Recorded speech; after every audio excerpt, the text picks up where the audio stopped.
जाति, जिसे हम बोलचाल की भाषा में डोम जाति बोलते हैं, जिसे सबसे खराब जाति माना जाता है, सबसे मतलब क्या उसको बोल सकते हैं, सबसे निचला जाति माना जाता है हमारे सबसे नीचे वाला डोम समाज को माना जाता है। समझ गए ना, जो सुअर वगैरह पालता है। ठीक है, तो हमारे बाबा साहब जाति से बिलोंग करते थे, एक गरीब परिवार में जन्म हुए थे।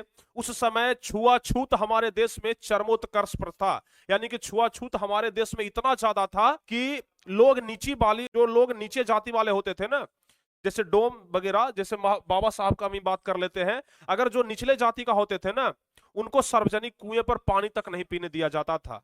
जिस बर्तन को एक बार छू दिया उसको कोई दोबारा टच नहीं कर सकता है, यहां तक छोड़ दीजिए उसकी परछाई से लोग दूर रहते थे। समझ गए, अगर किसी का परछाई पड़ जाए ना अगर निचले जाति का, तो ऐसा समझा जाता था कि हम भी अछूत हो गए। इतना तो बात हटा दीजिए, ऐसा कहा जाता था कि उसका आवाज तक हमारी कानों में सुनाई नहीं पड़ना चाहिए, निचले जाति का आवाज तक हमारी कानों में सुनाई नहीं पड़ना चाहिए। इतना ज्यादा छुआछूत का भावना था। सोच करके देखिए, इतना ज्यादा छुआछूत हमारे देश में चरमोत्कर्ष पर था। प्यारे बच्चों, जो सार्वजनिक स्कूल था, जो गुरुजी पढ़ाते थे, वो इसको क्लास के अंदर प्रवेश नहीं करने देते थे। क्यों जानते हैं? क्योंकि जब भी क्लास में प्रवेश करे, जो सार्वजनिक स्कूल था, जो गुरुजी पढ़ाते थे, वो को क्लास के अंदर प्रवेश नहीं करने देते थे। क्यों जानते हैं? क्योंकि जब भी क्लास में प्रवेश करेगा तो बाकी सब बच्चा हमारे पास से भाग जाएगा। क्यों भाई? तो क्योंकि ये निचले जाति का व्यक्ति है, निचले जाति का लड़का है ना। लेकिन फिर भी किसी भी तरीके से इन्होंने पढ़ाई किया। समझ गए ना। जिस स्कूल में ये पढ़ने के लिए जाते थे,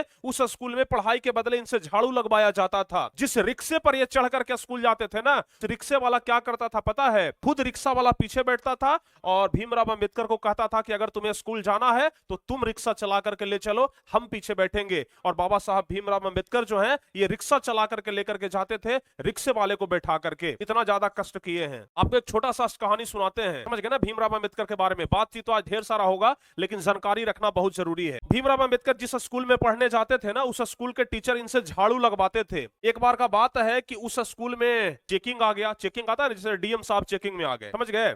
एक जो उच्च पदाधिकारी थे उस स्कूल में जांच करने के लिए आ गए। जब जांच करने के लिए आ गए तो इनको तो क्लास के अंदर घुसने देने का प्रवेश नहीं था ना, इनको कि ये तो क्लास के बाहर रहेंगे, क्योंकि ये तो झाड़ू लगाते थे। तो इनको क्लास में नहीं घुसने दिया गया। बाकी जितने सारे भी स्कूल के बच्चे थे, सभी क्या कर दिए, स्कूल के अंदर ले गए, एक कमरे में ले गए। और जो जांच करने वाले पदाधिकारी आए थे, आप समझ लीजिए कि डीएम साहब आए थे। इस प्रकार से मान लीजिए, डीएम साहब के सामने सारे बच्चे भाई एकदम लाइन लगा करके बैठ गए और टीचर्स भी अगल बगल में बैठे। डीएम साहब खड़ा हुए और बच्चों से 3-4 सवाल पूछ, बोले कि बच्चों, अगर यहाँ पर पढ़ाई होता है तो हम तुमसे 3-4 सवाल पूछते हैं, जरा जवाब बता दो। स्टूडेंट बोले कि सर पूछिए। डीएम साहब 3-4 कुछ कॉमन सवाल पूछ दिए। बच्चों, एक भी जवाब कोई भी स्टूडेंट नहीं दे पाया। समझ गए ना, एक भी जवाब कोई स्टूडेंट नहीं दे पाया। डीएम साहब हक्के बक्के रह गए। बोले कि एक ऐसा स्कूल है भाई जहां का बच्चा इतना बेसिक चीज भी नहीं जानता है। सीधे सीधे डीएम साहब आरोप लगा दिए टीचर्स के ऊपर। का मतलब कि टीचर्स यहाँ पढ़ाता ही नहीं है। इसका मतलब कि टीचर्स यहाँ पढ़ाता ही नहीं है। समझ गए।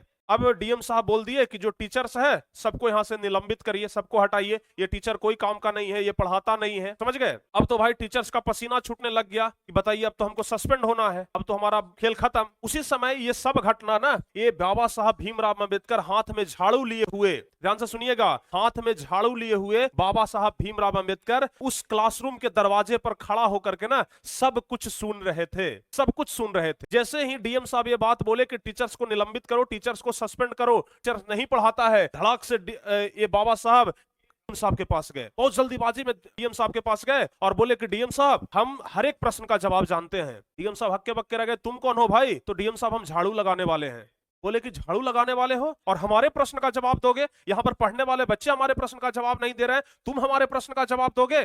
बोले कि हाँ डीएम साहब, हम आपके प्रश्न का जवाब देंगे, हम चूंकि जानते हैं इस प्रश्न का जवाब। और जो 4 प्रश्न डीएम साहब किए थे ना बच्चों से, ये चारों प्रश्न का एकदम सटीक जवाब दे दिए, एकदम सही जवाब दे दिए। अब डीएम साहब हक्के बक्के रह गए। अब डीएम साहब माथा खजुआ रहे हैं, भाई ये लड़का झाड़ू देने वाला कैसे जानता है? डीएम साहब पूछे कि तुम इसका जवाब कैसे जानते हो? तो जानते हैं कितना चालाकी से जवाब दिए, इतना चालाकी से जवाब देकर के टीचर्स को बचा लिए। जानते हैं क्या बोले? तो डीएम साहब जब टीचर्स जी पढ़ाते थे ना, जब मास्टर जी पढ़ाते थे ना क्लास के अंदर, तो हम गेट के बाहर झाड़ू देते थे, और जो टीचर्स पढ़ाते थे, जो मास्टर जी पढ़ाते थे ना, हम बाहर से ही झाड़ू देते देते सुन लेते थे, और सुन करके हमको याद हो गया, और याद हो गया तो आज बता दिए। डीएम साहब को भरोसा क्या हो गया पता है? डीएम साहब को लगा कि नहीं, टीचर्स पढ़ा रहा है, मास्टर पढ़ा रहा है, सब बच्चा नालायक, बच्चा नहीं पढ़ रहा है। आखिर टीचर्स पढ़ा रहा है तब तो एक झाड़ू देने वाला भी उनका बात समझ गया, लेकिन ये सब बच्चा ही नालायक है। यानी अपनी बुद्धिमत्ता के कारण ये उस मास्टर जी को बचा लिए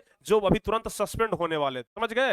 ये उस मास्टर को बचा लिए जो इनको क्लासरूम में घुसने नहीं देता था, इनको बाहर रखता था, झाड़ू लगवाता था, उस मास्टर को ने ये अपनी चालाकी से बचा ली। और डीएम साहब एकदम वाह वाह वाह वाह, खूब वाहवाही इनका होने लगा, और उसके अगले दिन से ही इनको क्लास के अंदर प्रवेश करना एकदम मतलब हट गया पाबंदी। नहीं भाई तुम जाओ, अब क्लास के अंदर तुम जाकर के पढ़ो, ये पढ़ने वाला बच्चा है भाई, इसे झाड़ू क्यों लगवा रहे हैं, इसको क्लासरूम में बैठा के पढ़वाइए, ठीक है? तो समझिए कौन सा विषय कितना देर पढ़ना है, कौन से विषय पे हमें कम समय देनी है, ये सब कोई भी टाइम टेबल आपके पास नहीं है। बिना टाइम टेबल के आप पढ़ाई कर रहे हैं। ये तो वही बात हो गई ना कि युद्ध के मैदान में चले गए हैं, लेकिन हमारे पास बंदूक नहीं है, हमारे पास गोली नहीं है, बम नहीं है, बारूद नहीं है, बस एक चाकू लेकर के चले गए हैं कि चाकू से लड़ेंगे।